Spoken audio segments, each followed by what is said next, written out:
Hello and welcome, Neko AB here with another video.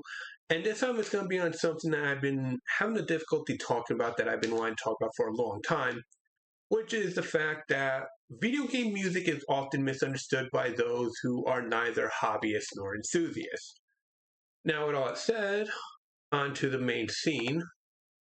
Now, this is a response to MarcoMeatball, who did a video, 6 Things Regular People Get Wrong About Video Game Music. And while a few of his points I have not heard people say, these could be very well points that he himself has heard people say. Just the same, there are a few points that I've heard quite often and I'm surprised Marco didn't go into. So with this video, I'm not only going to be responding to the points that Marco is arguing against, I will also be talking in relation to some of the things that I myself have heard. For starters, video game music has no lyrics, therefore it's not real music.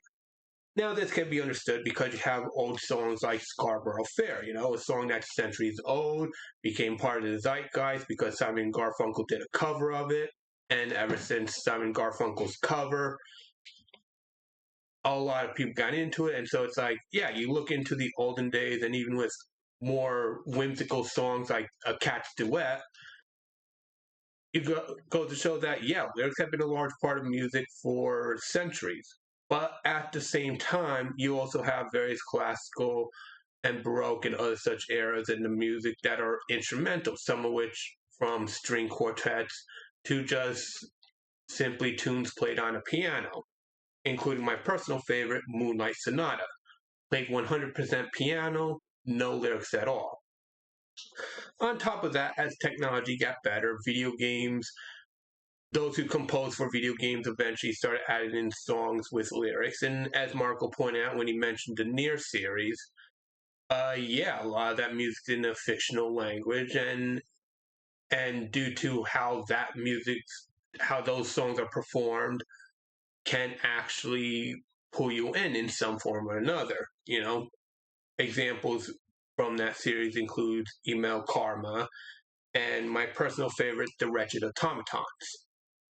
Although that has a bit of a build up, so you may have to wait a bit for the lyrics there. Number 2, video game music is meant to be ignored.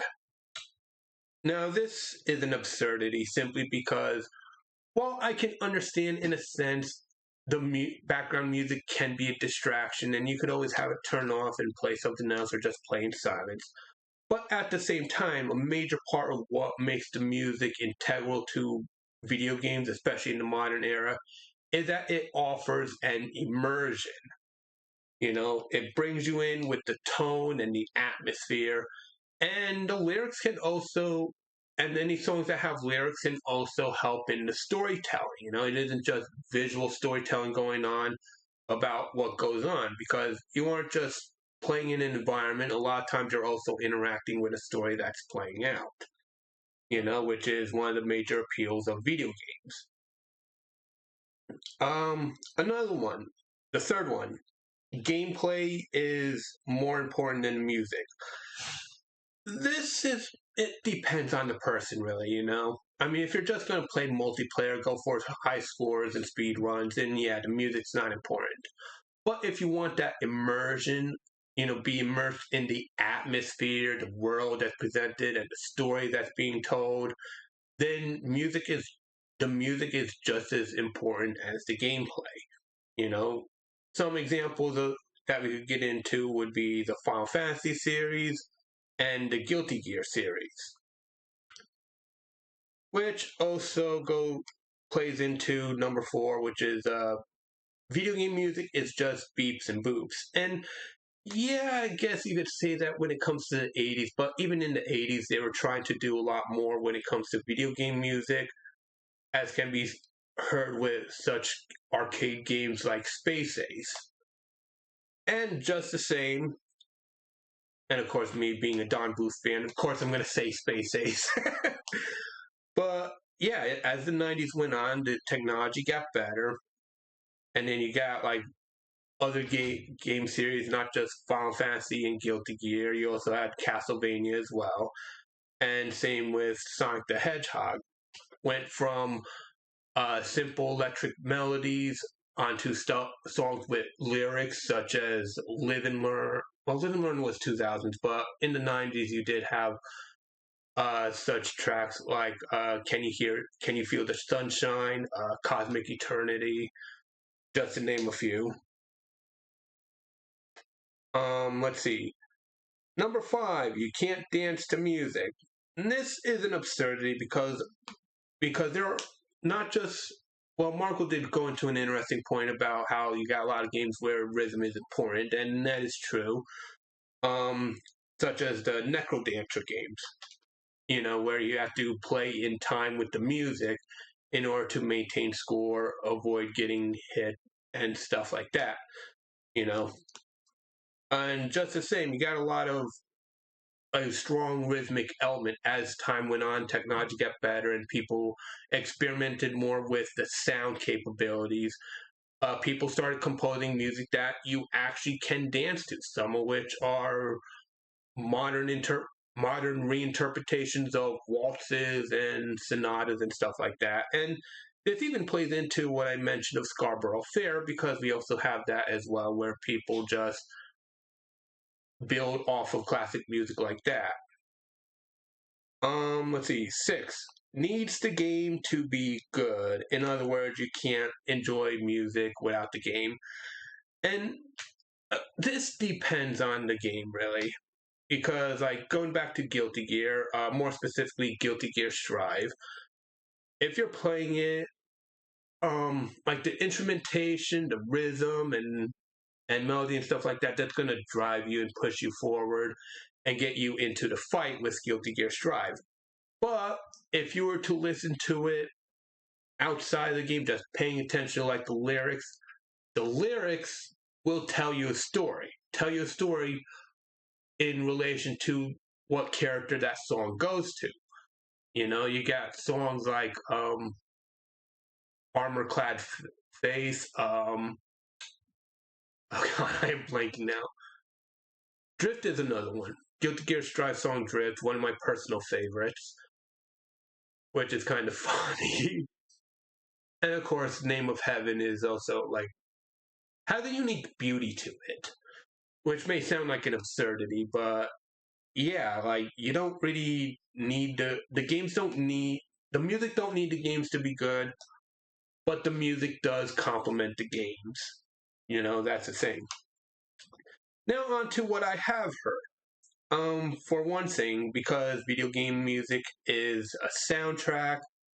Soundtracks, this has been said ever since the early days of cinema, which is that soundtracks are for the lesser intelligent of the audience.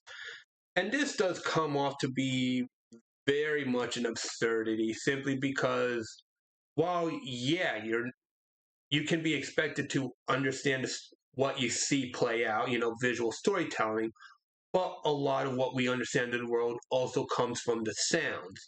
What do we hear? What do we feel? And a lot of times the audio gives us a good sense of what is going on, what is the atmosphere, what do people feel in that scene. You can't always convey everything by visuals alone. You do need some sort of audio element in order to fully convey what's going on, which is also why the old era of silent films, you had someone in the theater playing on a piano, seeing how they didn't have audio recording back then. And even then, going into Marco's background of being an opera singer, operas exist to tell stories through music, through singing. You can't say that's for a lesser audience, because that's just an absurdity. Okay? Video game music is not inspirational. People don't get inspired to do stuff. I would say if you look into like various different communities, like the Overclock remix community, you have people who will take what they hear and like mash up the sounds, reinterpret it, remix it, rearrange it, and create their own thing. And then just that, you also have individual communities, like members of the Final Fantasy community will do this, where they will have a different interpretation of Final Fantasy song, And even one of my personal favorite communities, the Toho Project community. You got a lot of people who will come up with their own interpretation of events. A good example I would like to point to is Akatsuki Records. Um, Part of me wants to say Black Mirror on the Wall, but that's more of a side story in relation to Toho Project. But there are other songs such as The Creator. Okay, I didn't really write down song names. I just write down different game things. But even then, you also have individual musicians who will build off of it for their own craft, such as Jazzstick, spelled Gazztick, who will do like their own interpretations of like various Nintendo music, Donkey Kong Country, Legend of Zelda, Super Mario Brothers, you know. So people do take inspiration from the music and create something with it. And sometimes that something is completely different from what is presented in the game. So video game music can be, in a sense, inspirational. And lastly, no complexity. This again is an absurdity because like one, if you look at a lot of old songs and even the modern stuff, you have stuff that just has no complexity to it. But when it comes to video game music, as composers were learning the technology more and more and developing their skills, they were putting what they knew into the music, and their compositions end up becoming something of incredible beauty. If I had to go with one, no, if I had to go with two songs to actually go against this idea of video game music not being complex, I have to go with Final Fantasy music, more specifically Answers and Dancing Mad. Although Dancing Mad might be hard to find a good one, but the guy who composed it also created his own band, the Black Mages. So you could always look up the Black Mages version of Dancing Mad, or even the various other orchestra performances of Final Fantasy music. But yeah, Dancing Mad is a good example of complexity from video game music. And to say there's no complexity is also an equal absurdity, but at the same time, I can understand that. You're probably those who say that are probably more familiar with something that has simpler tracks, or maybe will only give the music a passive listen rather than an active listen. So those are my thoughts in relation to things that I've heard people say about video game music that I disagree with. And a huge thank you to MarcoMeatball, for which I would not have something to focus on in order to talk about this subject. Lord knows how long I've been waiting to actually say any of this. So with all that said, I am NekoAV, and I thank you for watching. Come on.